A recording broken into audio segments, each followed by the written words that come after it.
गन्ना किसानों के लिए योगी सरकार का बड़ा फैसला सामने आया है। गन्ना किसानों को बड़ी सौगात योगी सरकार की ओर से यहां पर दी गई है। गन्ना किसानों के लिए योगी सरकार का ये बेहद बड़ा और अहम फैसला, जहां पर इसे एक सौगात के तौर पर भी देखा जा रहा है। पेराई सत्र 2025-26 के लिए गन्ना मूल्य निर्धारित किया गया है और ऐसे में गन्ना मूल्य में 30 रुपए प्रति क्विंटल की ऐतिहासिक बढ़ोतरी हुई है।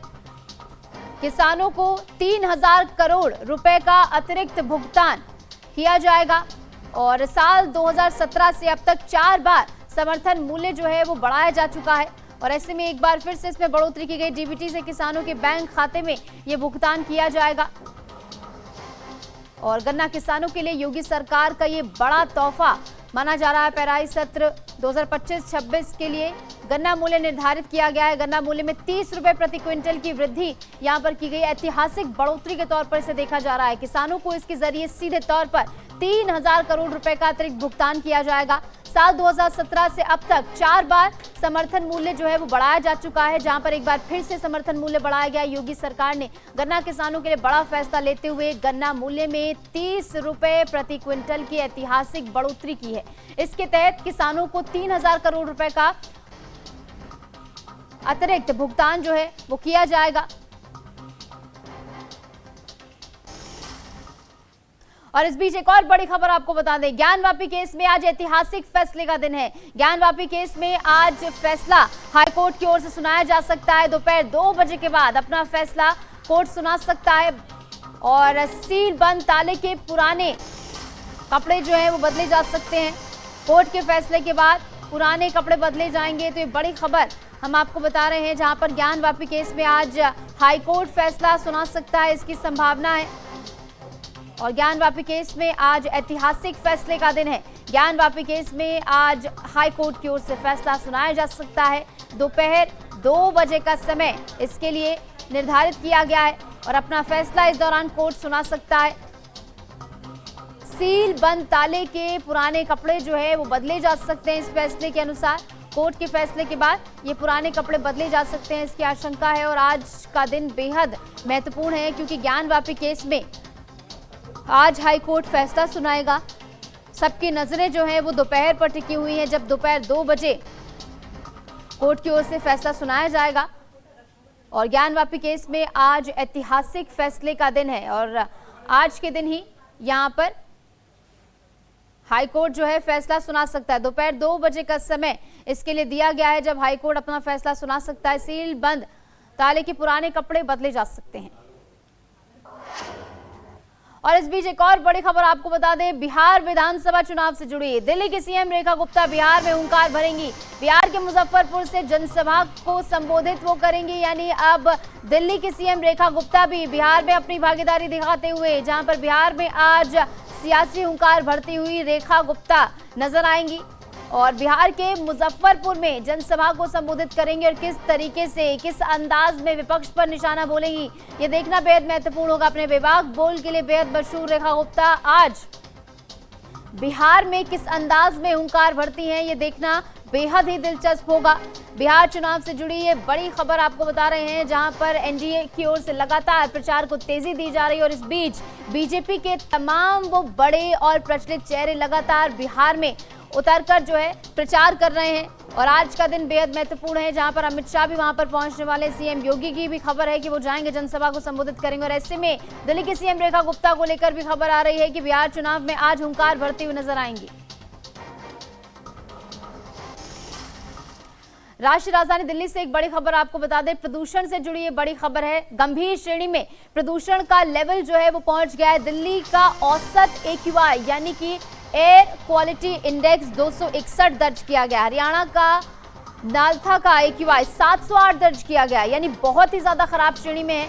अमृतसर का AQI 548 दर्ज किया गया है। तो यानी कि तमाम वो इलाके जहां पर बहुत ज्यादा खराब AQI बना हुआ है, गंभीर श्रेणी में प्रदूषण जो है लगातार पहुंच रहा है। ऐसे में दिल्ली का एयर क्वालिटी इंडेक्स जो है वो औसत दर्ज किया गया है। और 261 से आप समझिए कि 2 दिन पहले 315 ये AQI था, उसके बाद बीते दिन 301 ये पहुंचा, यानी कि सुधार जो है दिल्ली के AQI में लगातार देखने को मिल रहा है। 261 अब ये पहुंच गया है, यानी पहले के मुकाबले दिल्ली का प्रदूषण का स्तर जो है वो थोड़ा ठीक हो रहा है, हील हो रहा है। लेकिन हरियाणा की बात करें तो हरियाणा का नालता इलाका, जहां पर एयर क्वालिटी इंडेक्स जो है वो बहुत से भी बहुत ज्यादा खराब श्रेणी में है। AQI यहां पर 708 दर्ज किया गया है। 400 से लेकर 500 के बीच में भी अगर AQI होता है तो उसे बहुत ज्यादा गंभीर माना जाता है, लेकिन 708 AQI वहां का होना, यानी आप उसे समझिए कितना ज्यादा वहां का AQI खराब है। और इस बीच लखनऊ से एक बड़ी खबर आपको बता दें, किचन गार्डन को लेकर सरकार का बड़ा फैसला सामने आया। यूपी के सभी परिषदीय विद्यालयों में किचन गार्डन विकसित किए जाएंगे। गार्डन की सब्जियों का उपयोग मिड डे मील में होगा, तो बच्चों को पौष्टिक भोजन देने के लिए अहम कदम उठाया गया। सरकार ने योजना को लेकर विस्तृत कार्य योजना भी भेज दी है। डीएम को इसको लेकर दिशा निर्देश जारी कर दिए गए हैं। तो बड़ी खबर हम आपको बता रहे हैं, जहां यूपी में सभी परिषदीय विद्यालयों में किचन और गार्डन विकसित किए जाएंगे। और इस फैसले के पीछे का कारण ये है कि मिड डे मील की गुणवत्ता को जो है बढ़ाया जाए, क्योंकि लगातार मिड डे मील को लेकर सवाल खड़े होते हैं कि मिड डे मील में जो चीज़ें इस्तेमाल हो रही हैं वो बेहद ही ख़राब श्रेणी की होती हैं, जिससे कि वो उतना पौष्टिक भोजन नहीं बन पाता है जितना वो होना चाहिए। तो ऐसे में सरकार की ओर से बड़ा फैसला है, जहां यूपी के सभी परिषदीय विद्यालयों में किचन गार्डन विकसित किए जाएंगे और गार्डन में जो सब्जियां उगाई जाएंगी उन्हीं का इस्तेमाल जो है मिड डे मील में भी किया जाएगा। और बच्चों को पौष्टिक भोजन देने के लिए ये अहम कदम उठाया गया है। सरकार ने योजना को लेकर विस्तृत कार्य योजना भी भेज दी है। डीएम को निर्देशित इसको लेकर कर दिया गया है। डीएम को तमाम दिशा निर्देश इसके लिए दे दिए गए हैं। और इस बीच राजधानी लखनऊ से एक बड़ी खबर आपको बता दें, रेलवे का सर्वर 1 नवंबर की रात 2 घंटे बंद रहेगा। सर्वर को अपडेट किया जाएगा और इसीलिए 2 घंटे तक जो है ये बंद रहेगा। रात 12:05 से लेकर 2:05 तक इसे अपडेट किया जाएगा। इस दौरान रेलवे की ऑनलाइन सेवाएं नहीं चलेंगी और इसी के साथ साथ पहले से ही अपडेट करने का काम जो है लोगों को किया जा रहा है। आरक्षित टिकट बुकिंग, कैंसिलेशन सेवाएं इस दौरान उपलब्ध नहीं होंगी। रेलवे चार्ट की प्रक्रिया भी इससे प्रभावित होगी। 139 हेल्पलाइन सेवा भी 2 घंटे तक बंद रहेगी, यानी तमाम वो लोग जो कि रेल से सफर 1 नवंबर को करने वाले हैं या सोच रहे हैं कि उस दिन वो बुकिंग करें, उनके लिए ये बड़ा अपडेट है कि 1 नवंबर की रात 2 घंटे तक जो है सर्वर बंद रहेगा। और ये इसलिए फैसला लिया गया है क्योंकि सर्वर को अपडेट करना है। समय भी आपको बता दें, टाइम स्लॉट जिसमें ये बंद रहेगा 12:05 से लेकर 2:05 तक इसे अपडेट किया जाएगा। और इस दौरान रेलवे की ऑनलाइन सेवाएं भी नहीं चलेंगी। आरक्षित टिकट बुकिंग, कैंसिलेशन सेवाएं इस दौरान नहीं चलेंगी। रेलवे चार्ट की प्रक्रिया भी इससे प्रभावित रहेगी और 139 जो कि हेल्पलाइन सेवा है वो भी इस दौरान इससे प्रभावित होगी, जो कि बंद रहेगी। तो कुल मिलाकर 2 घंटे तक सर्वर अपडेट करने के लिए यहाँ पर यह फैसला लिया गया है। 139 हेल्पलाइन जो है वो सेवा भी इस दौरान बंद रहेगी, तो लोगों को पहले से ही यहाँ पर इस बारे में जानकारी दी जा रही है। रेलवे का सर्वर 1 नवंबर की रात 2 घंटे बंद रहेगा। 12:05 से लेकर 2:05 तक सर्वर जो है वो अपडेट किया जाएगा, इसलिए सभी सेवाएं जो है इस दौरान बंद रहेंगी। पवन कुमार हमारे संवाददाता जुड़ गए हैं ज्यादा जानकारी के साथ। तो पवन, पहले से लोगों को चेताने का काम कर दिया गया है और 2 घंटे तक ये सर्वर बंद रहेगा। जी बिल्कुल, देखिए ये पूरे देश में रेलवे ने सर्वर बंद करने का जो ऐलान किया है, इसका मुख्य कारण है कि अन्वेषण कार्य चलते रेलवे का एक सर्वर है वो 1 नवंबर देर रात 2 घंटे तक बंद किया जाएगा। इस दौरान जो सर्वर का काम है, सर्वर काम किया जाएगा। रात 12:05 से लेकर 2:05 तक अन्वेषण कार्य किया जाएगा। सर्वर की मरम्मत और अपडेट का काम भी होना है, जिससे यात्रियों को असुविधा होगी। लेकिन इसके लिए भी रेलवे ने और भी तमाम 139 हेल्प डेस्क सेवाएं जो है 2 घंटे तक बंद रहेंगी। इसके अलावा जो टिकट बुकिंग का कार्य होगा वो खिड़की से लेने के लिए ऑफलाइन भी सुविधा सरकार दे रही है, रेलवे दे रही है। इस दौरान जो आरक्षित टिकट बुकिंग होगी, कैंसिलेशन दोनों ठप रहेंगे। ये यात्रियों को ज्यादा असुविधा होगी, लेकिन जो टिकट खिड़की से मिलती है उसके लिए रेलवे ने ये जारी किया है कि जो यात्री जो टिकट बुकिंग नहीं ऑनलाइन करते थे वो ना करके 2 घंटे के लिए जो वो जो कार्य बंद रहेगा उसमें जिसको जल्दी है तो वो जो सुविधाएं होंगी 2 घंटे में ऑफलाइन की सुविधा भी रेलवे ने जारी किया है। ऐसे में पवन 139 जो हेल्पलाइन नंबर है वो भी बंद रहेगा, और इसी दरमियान अगर किसी को कोई दिक्कत आती है ऑनलाइन तो वो नहीं अब हो पाएगी, तो ऑफलाइन के लिए क्या कुछ सुविधाएं अब मुहैया कराई जाएंगी कि ऑफलाइन अगर आपको कोई दिक्कत है तो इस काउंटर पर आप चले जाइए? जी बिल्कुल, देखिए रेलवे ने इसके लिए 2 घंटे तक के लिए जो पहले खिड़की पे लगा के लोग लाइन में लग के टिकट ऑफलाइन लेते थे उसकी सुविधा रेलवे 2 घंटे के लिए दे रही है। हालांकि 139 जो सुविधा थी वो बंद है, लेकिन खिड़की जाके आप कहीं भी इसके लिए स्पेशल डेस्क रेल बनाई है 2 घंटे के लिए, वहां पे जाके वो टिकट बुकिंग कर सकता है, ऑफलाइन टिकट ले सकता है। बिल्कुल, यानी अगर ऑनलाइन सेवाएं ठप रहेंगी तो ऐसे में ऑफलाइन जो है सुविधा दी जाएगी। ऐसे में 2 घंटे का समय इसको लेकर निर्धारित किया गया है, क्या इससे एक्सटेंड भी किया जा सकता है? क्योंकि पिछली बार भी अगर अपडेट किया गया था तो क्या बिल्कुल प्रिसाइज 2 घंटे का ही समय लगा था या वो एक्सटेंड भी हुआ था? देखिए सर्वर का मामला है, सर्वर 2 घंटे का ये अनुमानित समय होता है, इंजीनियर का वो समय लिया है, लेकिन अगर ऐसा नहीं हो पा रहा है कि 2 घंटे में अगर ये पूरा नहीं हो पा रहा तो इसका समय भी बढ़ाया जा सकता है। इसके लिए रेलवे जो स्टेशन है वहाँ पे स्पेशल डेस्क बनाया 2 घंटे के लिए ऑफलाइन टिकट के लिए। लेकिन जो सर्वर की बात है, जो मरम्मत का कार्य है, क्योंकि बड़ा सर्वर होता है, इसके लिए 2 घंटे से और भी समय बढ़ाया जा सकता है, ये जब तक के पूरी तरीके से ठीक नहीं हो जाएगा। तो कहीं न कहीं जो सुविधाएं होंगी उसके लिए पहले से रेलवे विभाग चेताया जा रहा है कि 1 नवंबर को ये सारी सुविधाएं बंद रहेंगी। इसके लिए जो व्यवस्थाएं होंगी रेलवे की, वो पहले से ही लोगों के प्रचार के माध्यम से, सोशल मीडिया के माध्यम से, मीडिया के माध्यम से ऐसे जागरूकता के लिए कम से कम आज से जागरूक कर रही है लोगों को कि ये जो सुविधाएं हैं इसके लिए आप पहले से ही तत्पर रहें, और जिससे आपको असुविधा ना हो। डेस्क पे जाके ऑफलाइन टिकट ले सकते हैं, क्योंकि सर्वर का काम होना है, सर्वर में काफी चीजें मरम्मत का काम होना है। ठीक है पवन, तो कुल मिलाकर 2 घंटे का समय पहले से लोगों को इस बाबत अपडेट कर दिया गया। बहुत बहुत शुक्रिया, आप जुड़े, तमाम जानकारी आपने साझा की। खबरों में आगे बढ़ेंगे। बदायूं से बड़ी खबर आपको बता दें, पुलिस का ऑपरेशन लंगड़ा लगातार जारी है। लूट के आरोपी से पुलिस की मुठभेड़ हुई है और आरोपी ने पुलिस पर फायरिंग की। मुठभेड़ के दौरान आरोपी के पैर में गोली लगी है, क्योंकि पुलिस ने जब आत्मरक्षा में फायरिंग की तो पैर में गोली लगी और गोली लगने से बदमाश घायल हुआ है।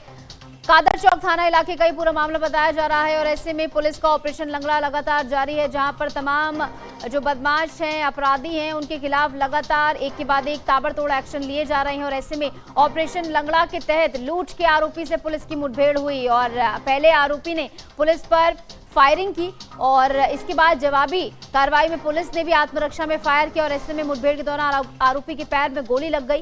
गोली लगने से बदमाश घायल हो गया है। घायल बदमाश को फिलहाल अस्पताल में भर्ती करा दिया गया है। कादर चौक थाना इलाके का ये पूरा मामला बताया जा रहा है। तो ऑपरेशन लंगड़ा के तहत लगातार जो है पुलिस एक्टिव नजर आ रही है, एक के बाद एक लगातार आरोपियों और इसी के साथ अपराधी बदमाशों के ऊपर कार्रवाई जारी है।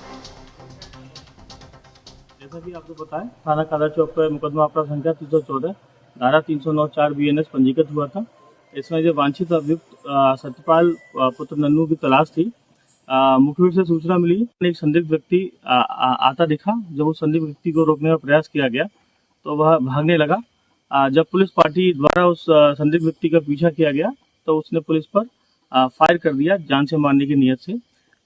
पुलिस को भी जवाबी कार्रवाई करनी पड़ी। आत्मरक्षा पुलिस ने भी इसमें फायरिंग की, जिसमें अभियुक्त को गोली लगी है, अभियुक्त के पैर में गोली लगी है और घायल अभियुक्त की पहचान सत्यपाल पुत्र नन्नू उम्र करीब 30 वर्ष निवासी टर्रा कुनिया थाना अलापुर के रूप में हुई है। इस घायल अभियुक्त को जिला अस्पताल भेजा गया है और जो मौके से अभियुक्त के पास से एक तमंचा बरामद हुआ है। जमा तलाशी में 3 जिंदा कारतूस बरामद हुए हैं और एक खोखा कारतूस भी बरामद हुआ है और एक सोने का कुंडल भी बरामद हुआ है। इस प्रकरण में थाना कादर चौक पर अभियोग पंजीकृत किया जा रहा है और अग्रिम विधिक कार्रवाई इसमें की।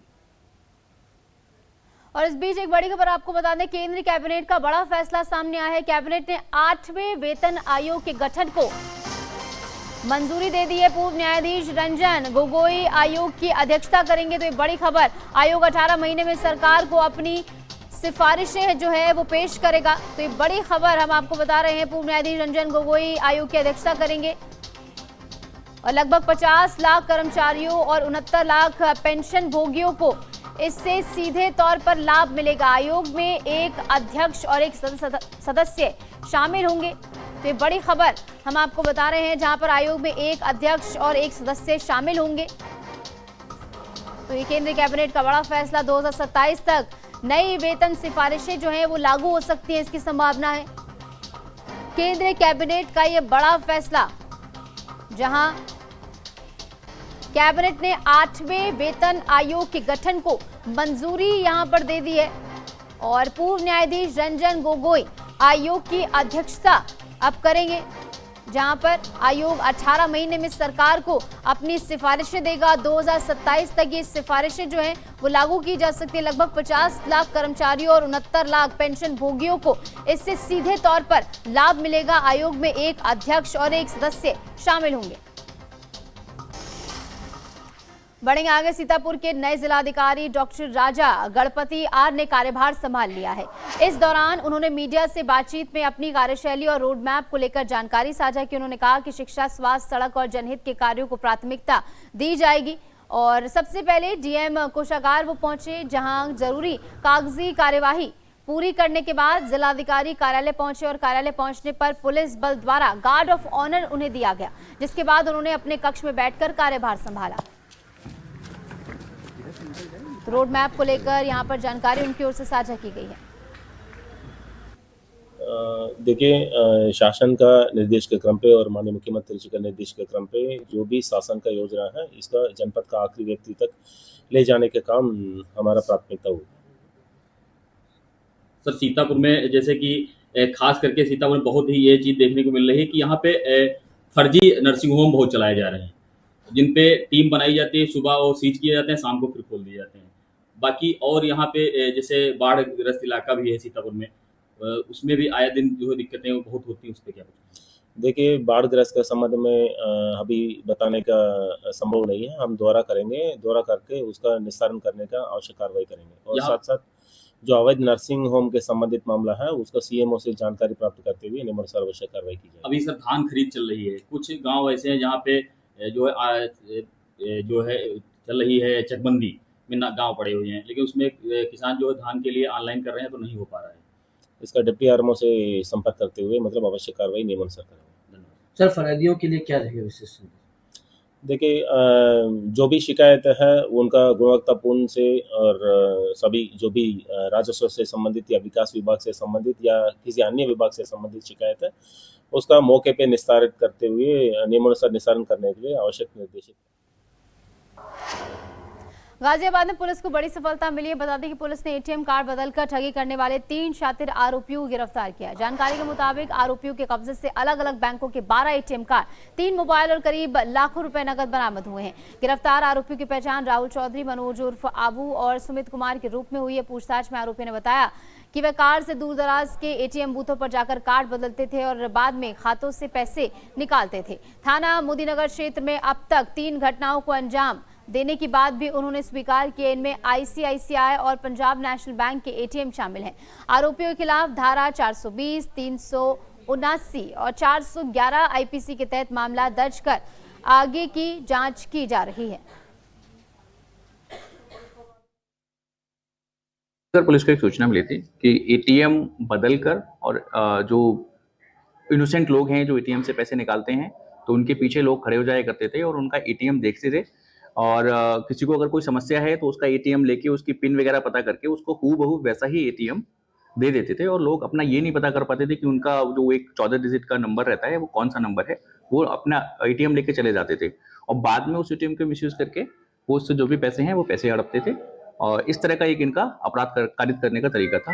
एक और तरीके से ये अपराध कारित करते थे जिसमें ये एटीएम के खोल के उसके पीछे टेप लगा के छोड़ देते थे। आसपास इंतजार करते थे कि कौन व्यक्ति हैं जो अमाउंट विड्रॉ करने आए हैं, क्योंकि उनके अमाउंट विड्रॉ नहीं हो पाता था तो एटीएम में अटक जाता था। बाद में आके एटीएम से ये पैसे निकाल के चले जाते थे। तो ये 2 तरीके से इनका बेसिकली अपराध कारित होता था। तो इनको जो हमने पकड़ा है, इनके कब्जे से टोटल हमें 1,22,370 रुपए 3 अभियुक्त गिरफ्तार हैं, 12 एटीएम कार्ड मिले हैं, 3 मोबाइल फोन मिले हैं और इनके जो नाम हैं वो राहुल चौधरी पुत्र देवेंद्र सिंह, मनोज अत्री और सुमित, ये 3 लोग हैं जिनके गिरफ्तार हैं। इसमें से एक के विरुद्ध, सुमित के विरुद्ध 3 अभियोग ऑलरेडी पंजीकृत हैं, लेकिन वो मारपीट के हैं, और जो मनोज अत्री है उसके विरुद्ध थाना कविनगर से एक चोरी का मुकदमा पंजीकृत है। इनके अन्य साथी और इनका अन्य आपराधिक इतिहास के बारे में और जानकारी की जा रही है।